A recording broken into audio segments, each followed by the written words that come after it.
kaibigan ko na tiga Cebu, na kaibigan din niya. Oh. Sabi niya, pare, bakit mo naman ginaganyan si Sara? Wala naman niyang ginawa sa iyo. Sinisira mo ang pangalan. Sabi niya doon sa kaibigan namin, putang ina pare, hindi ko naman kilala si Sara at hindi niya ako kilala. So ano bang pakialam ko sa kanya? Utang inyara rin. Ay! Putay lang, binura ka. Hindi, eto yung pagkakasabi ni Joel Chua na wala naman akong pakialam sa kanya pare kasi hindi ko naman siya kilala, hindi niya rin ako na, putang ina mo, ba't ka daldal ng daldal? Gago. Tama naman yung sinabi ni Vice President. Putang ina mo rin. Hindi, di ba? Hindi mo pala kilala yung tao tapos kung siraan mo, wagas. Nakala mo kung sinong napakalinis mo. Eh anak ng teteng, kung hindi dahil kay Mayor Isko Moreno, hindi ka naman nakilalang hayop ka. Tagdag ka tuloy ng mura. Ang lutong nun ha. Ulitin natin. Ang pangalan. Sabi niya doon sa kaibigan namin, putang ina pare, hindi ko naman kilala si Sara at hindi niya ako kilala. So ano bang pakialam ko sa kanya? Utang inyara rin. Nandito ako ngayon. Sa Gago, basag.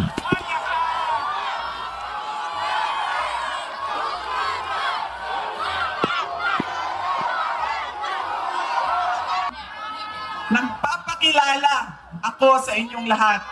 Ako, si Sara Duterte. Kaya ko makipag-away sa kanal.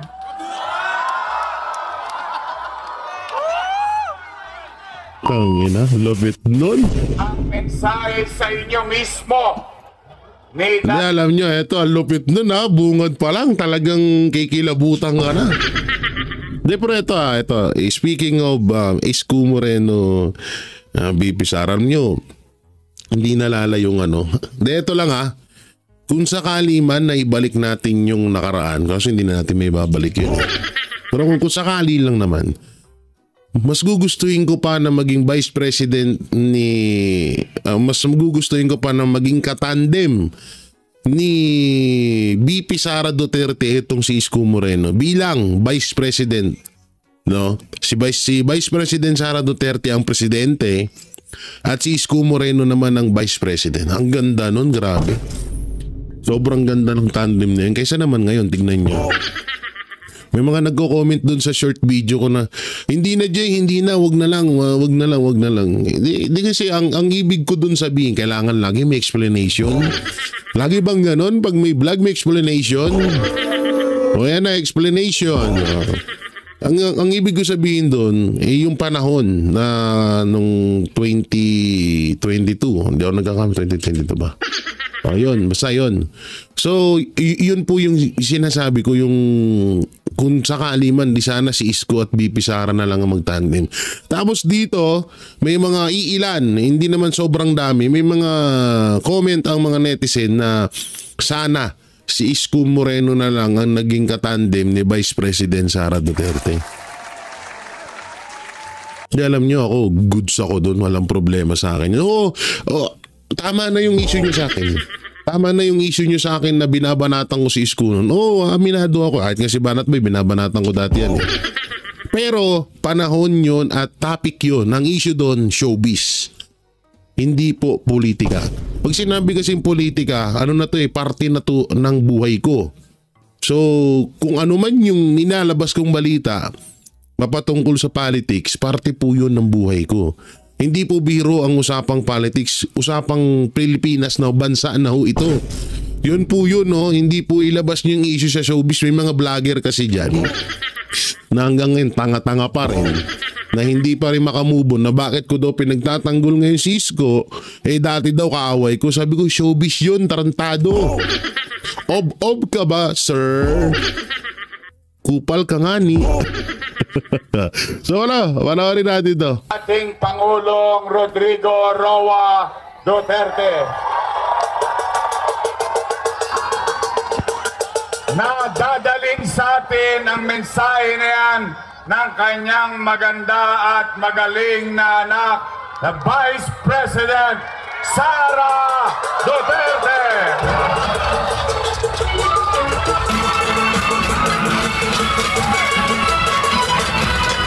Baka may sounds mahirap na, no? Oo, pero grabe tanggap ng tao dito kay Vice President Sara Duterte, ha? Talagang hiyawan, no? Oh, may sounds pa mamaya na pag nagsasalita natin balik. Daming tao, oh. Punong-puno. Distrito po ito ni Joel Chua. Oh, para sa hindi pa ho nakakalam, ito po ay lugar ni Chihuahua. Chihuahua, puta. Ayan na. Ito po ay lugar ni Chihuahua.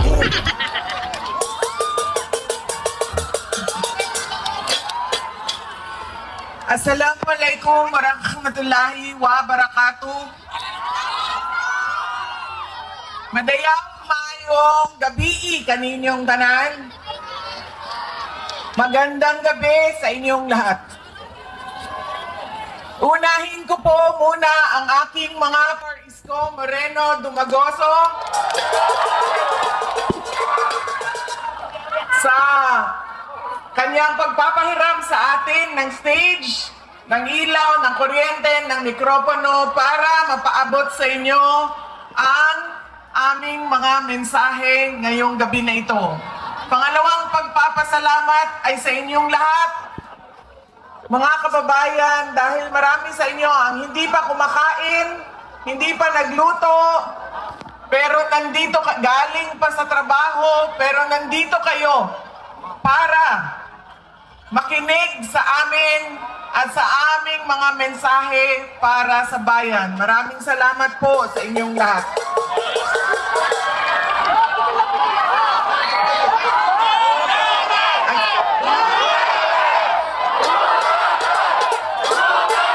Wala na, sureball na niya si Isko. Sureball na niya si Isko Moreno. Mayor Alam nyo, na. kahit saan man ako pumunta ngayon, galing kaming Samar, tumawid kaming Leyte, tumawid kaming Cebu, tumawid kaming Negros, pumunta ako nung isang kagabi dito sa syudad ng Maynila, kaninang umaga sa Quezon City. Ngayon bumalik na naman ako sa syudad ng Maynila. Ang sigaw ng mga tao ay Duterte.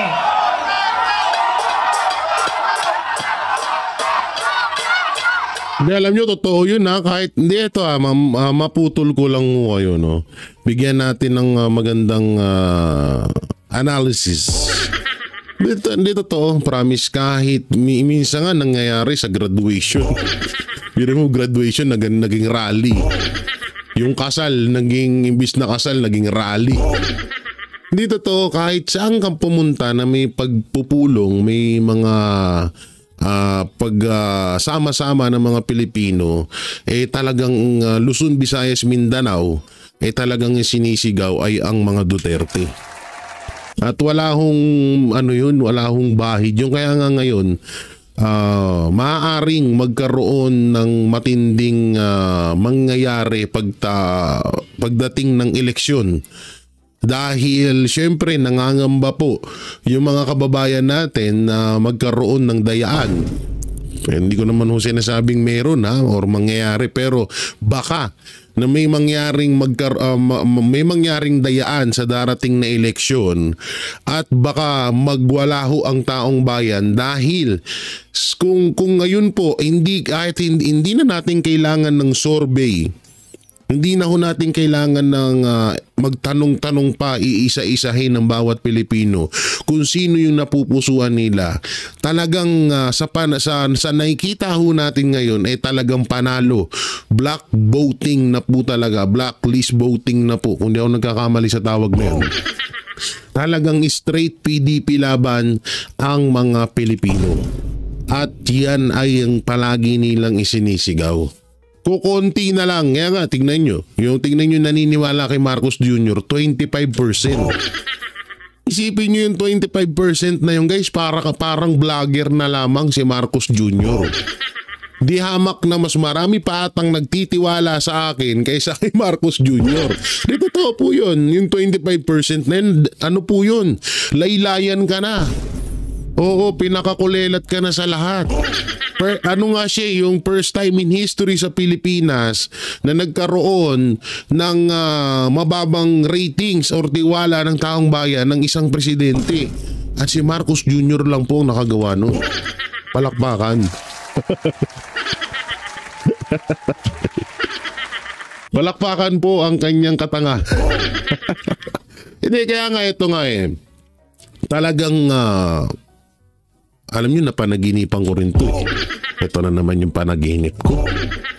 Panaginipan ko to na kapag hindi nanalo ang Duterte or Duterte senatorial candidate, magkakaroon ng napakalaking gulo sa Pilipinas. Panaginip lang po ito, panaginip lamang. Kasi doon sa panaginip ko, yung ginastusan ng COMELEC ng 150 million na ibinasura lang na balota ay di umano sa panaginip ko to ay gagamitin din para sa dayaan. At yung online voting ay gagamitin din daw sa dayaan para naman sa mga OFW. Panaginip po ito. Wala po itong katotohanan. Panaginip po ito. Kaya nga dito, kahit saan pumunta si Vice President Sara Duterte, ang sinisigaw ng bawat Pilipino ay Duterte. So sino ba ang ini-endorso ng Duterte? Pwera lang kay Amy Marcos. Siyempre wala pa rin akong pakialam sa hype na yan.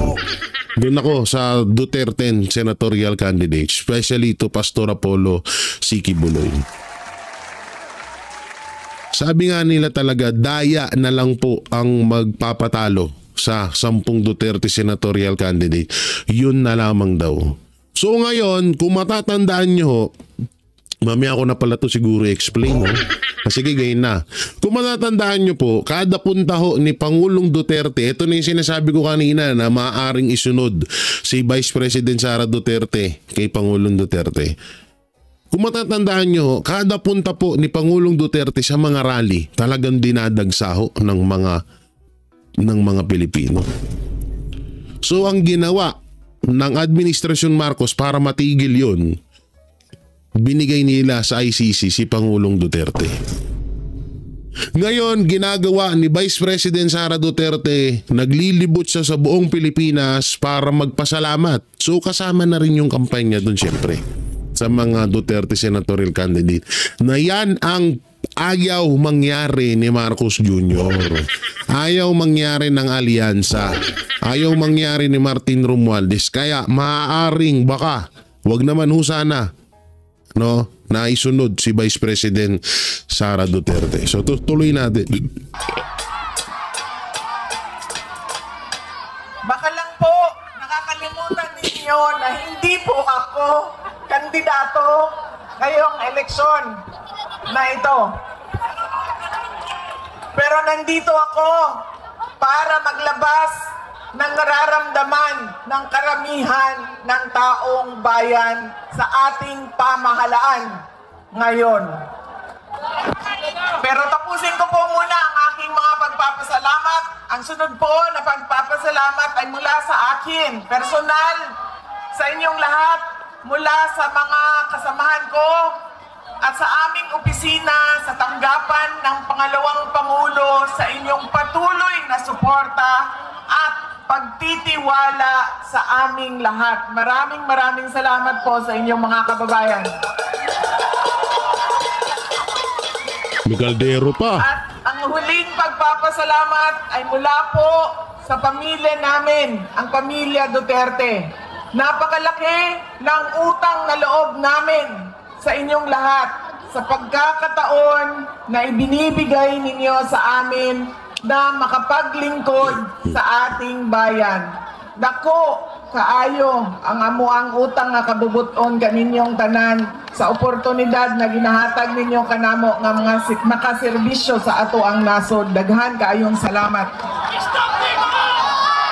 Yan yung ita-translate ko, maraming salamat. Napakalaki daw talaga ng nahitulong nyo at hindi daw talagang napakalaki ng naitulong. Tama ba yung translator ko? Oh, so yung nagpapasalamat si Vice President Sara Duterte. Yan ang leader, may utang na loob. Anak ng dating, yung leader natin yun, walang utang na loob. Kahit na, kaya nga minsan yung sa panaginip ko na hindi anak ni Marcos Sr., si Marcos Jr., parang totoo nga. Kasi isipin nyo maigi tatay mo, ilang presidente na ang lumipas, hindi pinalibing tatay mo sa libingan ng mga bayani. Nung umupo si Pangulong Duterte, hindi siya nagdalawang isip na ipalibing yung tatay mo. Tapos ngayon doon na lang sa tinatawag na utang na loob na yon, hindi mo magawa. Hindi ka makabalik. So ibig sabihin, anong iisipin natin? Pero ewan ko, sa panaginip ko kasi may nagsalita dating kasamahan ni Marcos Sr. na hindi niya daw talaga anak si Marcos Jr. Anak daw siya ni Joma Sison. Anak ni Joma Sison din. sorry. Hanggang salamat. Alam nyo, marami sa ating mga problema ngayon ay dahil sa ugali nating mga Pilipino kung paano tayo pumipili ng leader ng ating mga komunidad at ng ating bayan. Una na ugali ng Pilipino ay kung sino yung nagpapatawa sa kanila, sumasayaw, kumakanta, na-entertain sila, ay yun ang naaalala nila pag-upo nila doon sa presinto, sa voting precinct natin. Hindi na natin tinatanong, ano ba ang pangako ng tao na ito nung siya ay tumayo sa entablado para mangampanya? Tinupad ba niya ang kanyang pangako? Yan ang ugali natin. Maganda sa paningin, sumasayaw, na-entertain ako, naaaliw ako sa kanya, iboboto ko siya. Hindi na natin tinanong, noong ba ikaw ay nangako na 20 pesos ang kilo ng bigas ay tinupad mo ba?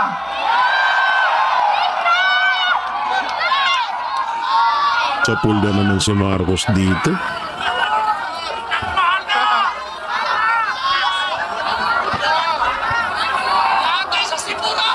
Pangako noong taon 2022 na kampanya. 3 taon kinalimutan at ngayon may darating na naman na halalan. Meron na naman tayong kuno 20 pesos na bigas doon sa Visayas.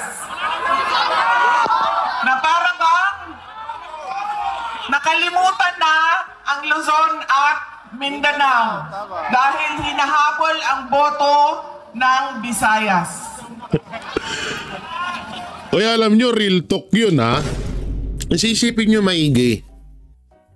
Hindi kasi talaga, alam nyo, hindi po ito fake news at hindi ito kasinungalingan. Laglag na po talaga ang alyansa. Laglag na po talaga ang mga kandidato ni Marcos pagdating ng Visayas. Totoo po yan. Kahit magkaroon po ng survey doon lamang sa Visayas, laglag na po. Kasi isipin nyo tumaigi. Bakit hindi nila inuna ang Luzon? Na ang Luzon talaga. Kasi ito hindi ko po pinagdadamutan ng Visayas. Pero kung susumahin nyo po ng gusto, alin sa Luzon, Visayas at Mindanao, o sabihin na natin Visayas tsaka Luzon, alin sa dalawa ang tinatawag na kahit papano maisusurvive mo yung pang isang buwan mo na pamumuhay doon sa lugar na yun nang wala kang pera? Ito to. Ako mabubuhay ako ng isang buwan sa Visayas nang wala akong pera kaysa sa Maynila. Totoo po yan.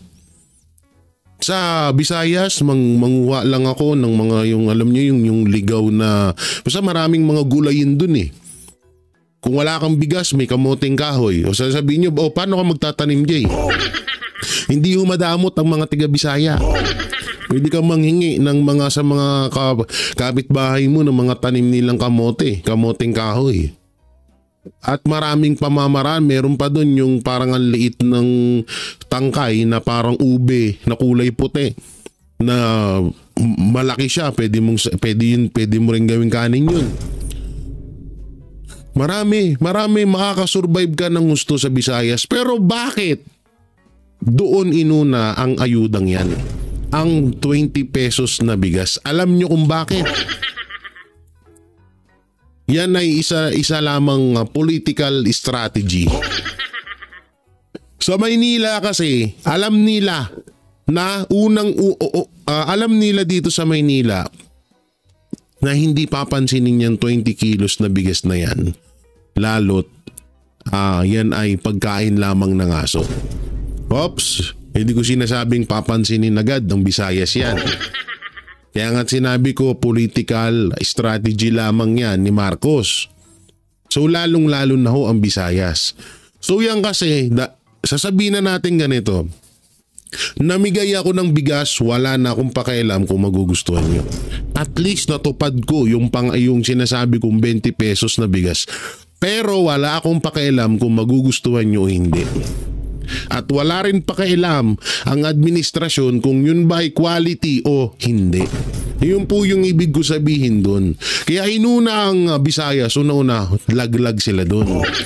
So yun nga ay isang political strategy na kahit papano mapaniwala nilang mga tiga-Visayas na okay pa rin ang administrasyong Marcos. Pero wag ka. Hindi naman tanga-tanga mga Bisaya. Bisaya din ako. No, hindi kami tolongges. No, para paniwalain nyo dyan sa ganyang political strategy nyo. Biruin mo, may mga video na lumalabas ngayon na kulay dilaw. Hindi totoo kulay dilaw yung bigas. Kaya nga ako nagtatrabaho, kaya nga ako nagsusumikap sa buhay ko para makakain ng masarap at maayos ang pamilya ko. Hindi yung anak ng teteng, bibili ako, mura nga, tapos pagkain naman ng aso, we!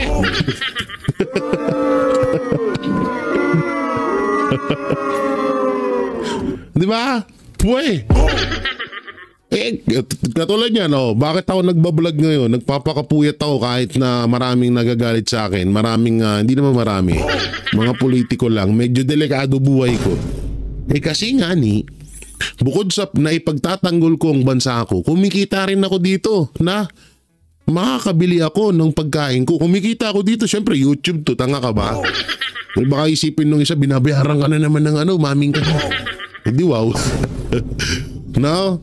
So ganyan, sa Visayas, kaya sila nagsisikap doon na magtanim ng gulay, prutas, saka, kung ano man yung trabaho nila, magtrabaho.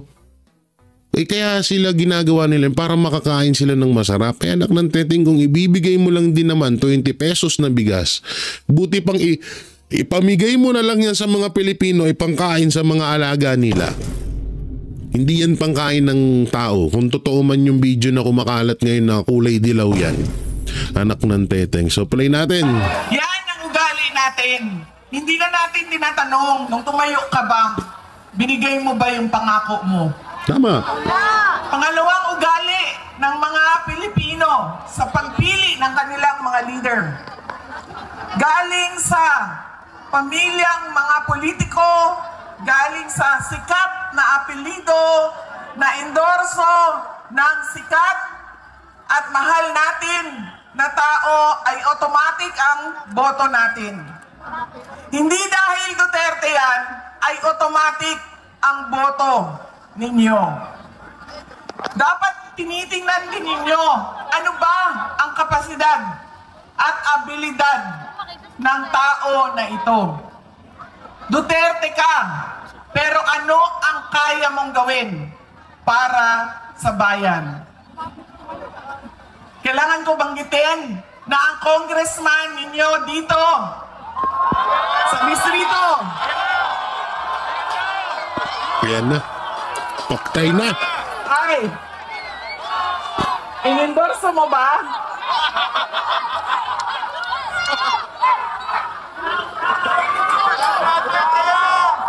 Yan! An example. Ang sample ng automatic yung boto natin, sikat, endorse ng sikat, galing sa pamilya ng mga politiko Duterte, ang boto natin yan. Ganyan ang ugali nating mga Pilipino. Alam nyo, yung congressman nyo, si Joel Chua ba yun? Paktay na. Minention talaga eh, no?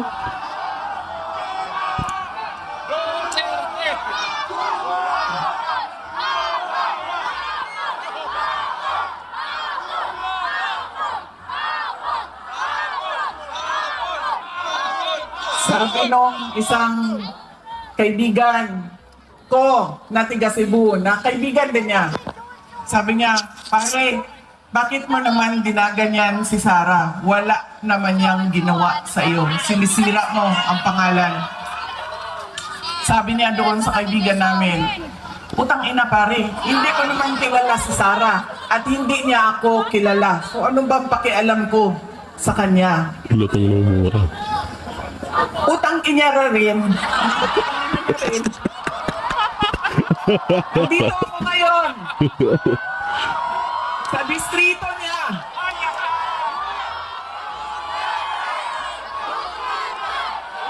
So, ano. Ito yung ito yung hindi kayang gawin na ibang mga politiko, yung kunin mo yung loob ng taong bayan talaga. Ibang iba talaga ang Duterte pag sila talaga yung nagsalita, promise. Dito partida, nagmura pa siya. Imbis na magalit yung tao, hindi, natuwa pa. Iba kasi yung yung iba kasi nagmumura sa, alam mo yun, corny, alam mo yun, yung tinatawag na parang hindi bagay sa'yo. No? Hindi ka tulad ng mga Duterte, magmura man, anumang gawin nila. Kasi tsaka hindi sila plastic. Kasi nga, hindi naman lahat na nagmumura masamang tao. At hindi rin naman din lahat ng hindi nagmumura ay mabuting tao. Ba't si Marcos? Nagmura ba? O, hindi nagmumura si Marcos. Mabuti ba siya? Hindi, di ba? Ganun lang yun. Napakasimple. Pero dito, basag na basag si Joel Chua. Naku, manggagalaiti yung aso na yun. Naku, magsusumbong sa bossing niya. Bossing, away ako, tsara. Away ako, tsara, bossing. Bossing, tamba, away ako, tsara, oh. Magsusumbong yung inayupak na yun.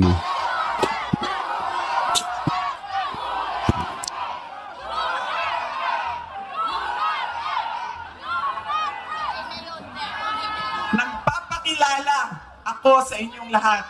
Ako, si Sara Duterte. Kaya ko makipag-away sa kanal.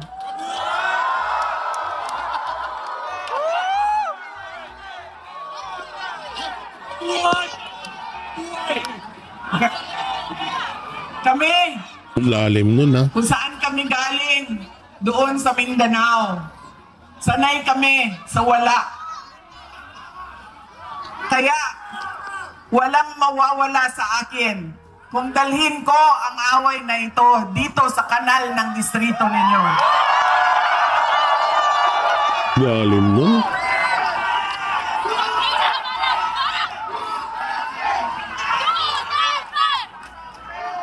Pati mga bata sumisigaw, no? Sis, saan kayo galing?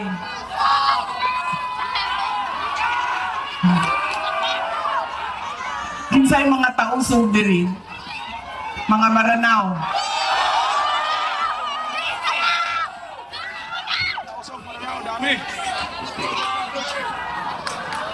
Dami Kinsay yan, mga no? Bisaya.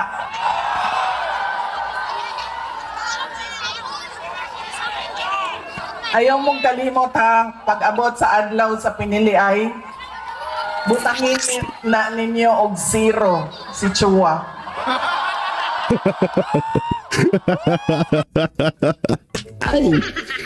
O, sabi wag nyo ngalimutan, ha?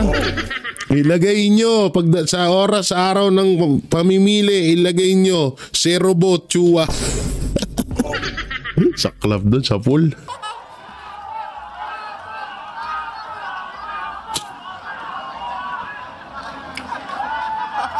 Sa pool, no? Pangalawa, sikat na apelido, pamilyang politiko, automatic ang boto natin. Pangatlong, ugali ng mga Pilipino sa pagpili ng kanilang mga leader. Kung sino yung may pera at bumibili ng boto, Yun ay na. binibigay natin ang ating pagkatao sa kanila. Alam nyo, galing akong Bacolod, galing akong Manila, kahapon, Quezon City, tinatanong ko ang mga tao, magkano ba ang bilihan ng boto? 2,000, 3,000. Grabe, no? Ang lupit ng bilihan. Ang laki kasi wala big time ang mga ano ngayon.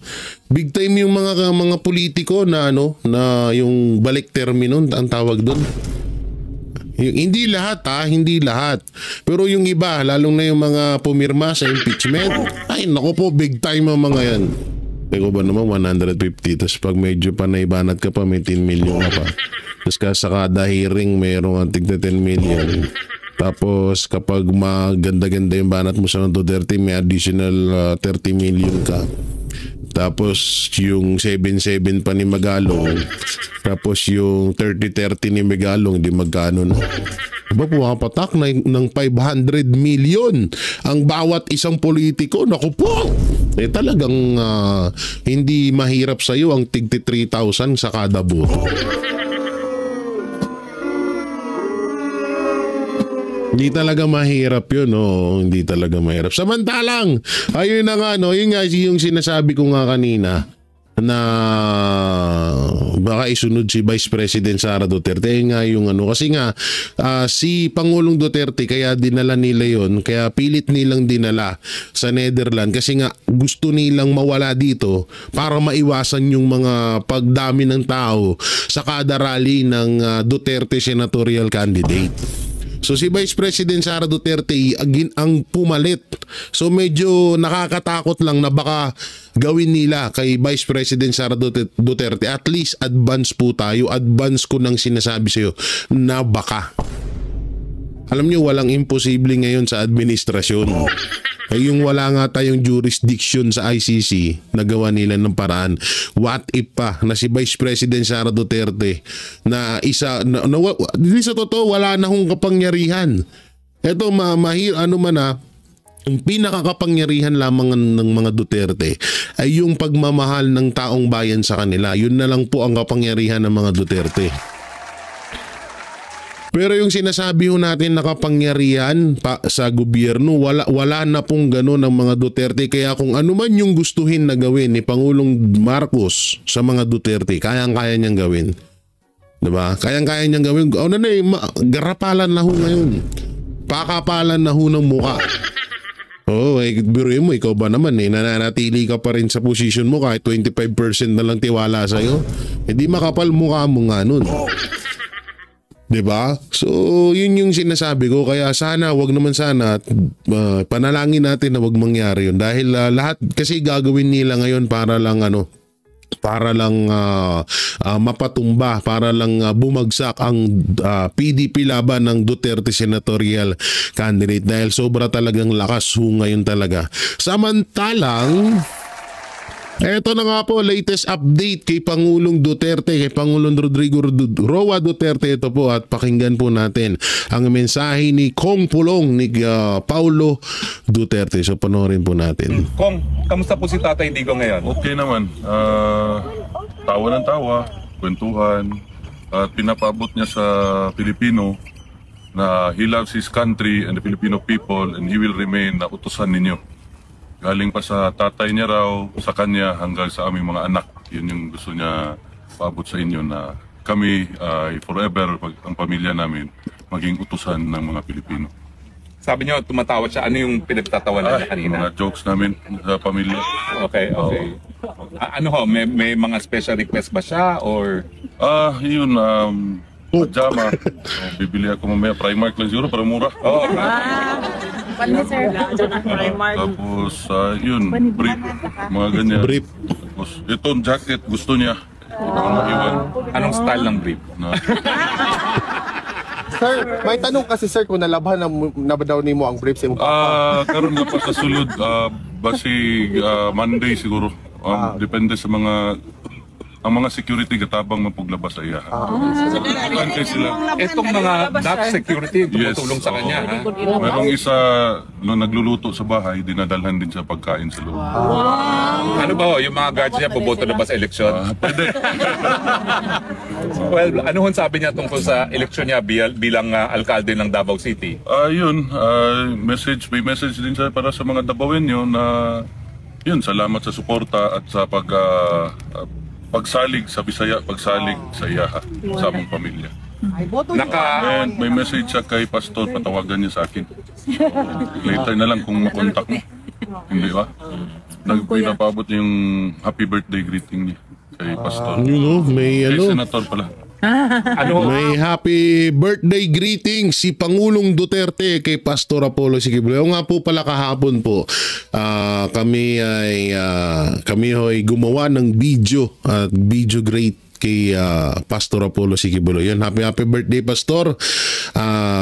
Yun nga, ang hiling ho namin ng Banateros at ng buong Pilipinas ay makalaya ka na at para makasama ka na at maharap mo ang mga tao sa iyong pangangandidato bilang senador. At sana syempre manalo. Alam naman natin na mananalo at mananalo. Sure ball na po ang panalo ng Duterte senatorial candidate, especially to Pastor Apollo Siquibulayo. Yun nga lang, depende na lang, wag lang sana mangyari magkaroon ng dayaan. Alam na this. Naaabala ba ho si Presidente na nandito siya habang magkakaroon ng eleksyon? Hindi naman. Sabi niya, nandyan naman daw si Paste. Ayan na raw ni Paste. Kamusta naman po ang lagay natin sa Davao City? Ako? O siya? Yung buong pamilya po. Yung buong pamilyang Duterte po. Sana okay lang. Ano ba ho? Meron ba tayong kailangang katakutan sa mga katunggali natin sa politika sa Davao? Ayan, wala akong... Yan, hindi ko alam. Ito, ang Panginoon na bahala sa kanila. Tapos tinatanong niya kung may maganda dito, sabi ko marami. Maganda rin ito. Kuwela pa rin si tatay no? Sa pagkain po, okay na ba ho yung pagkain? Okay naman. Meron nga yung isang security linulutuan siya. Linulutuan din siya. Dinadalaan. Mababait sila lang. Maglabas. Mabuti naman. Napasya lang maglaba nga Coke Zero. Madala lang namin. Ngayon, nasa ano siya? Nasa medical. Sir, Pagkain. sir, may nalaman ba ni Tatay Digong sir na may 20 pesos rice na daw ngayon na Kung istoryahan. Katawa naman po. Tumawa. Sabi ko, legalize vote buying. okay sir. Correct yun. Correct. Sabi ko, bakit pildihono na sila sa Visayas? Bukon na, bukon. Maliban sa vote straight PDP kong plus 2, wala nang dinagdag. Wala naman. Pasalamat lang siya sa Tombayan. Yun lang. Parati niya inibalik-balik. Hanggang kaya Ayan ang linaw-linaw po. Wala daw siyang pakialam doon sa tulad. Joke lang. Hindi talaga, alam mo, may tuturing talagang vote buying yung 20 pesos kilo na bigas. Yan nga yung katanungan dyan eh. Sinasabihan nga kami na masyado daw kaming kontrabida na. Paano kasi? Alam mo, yung binigay na salita or panayam ng mga Duterte mapatungkol sa 20 pesos na kilo ng bigas, hindi po yun banat. Kasi ang inaalala po, sana makain ho ng tao. 20 kilos ang kilo ng bigas, masaya po kami doon. Pero sana makain ng tao. Sana pang matagalan. Baka mamaya pagtapos ng eleksyon wala na naman siya. At masama pa dito, baka hindi nga makain ng tao. Yun yung masama ho dun. Kaya nga, hindi kami kumukontra sa 20 pesos. Napakalaking tulong po niyan. 20 pesos kilo na bigas. Kaso nga lang, yung mga benefits po nun, wow, benefits. Yung mga kasi nun, baka hanggang eleksyon lang, wala na. 'Di ba? Yun yung sinasabi na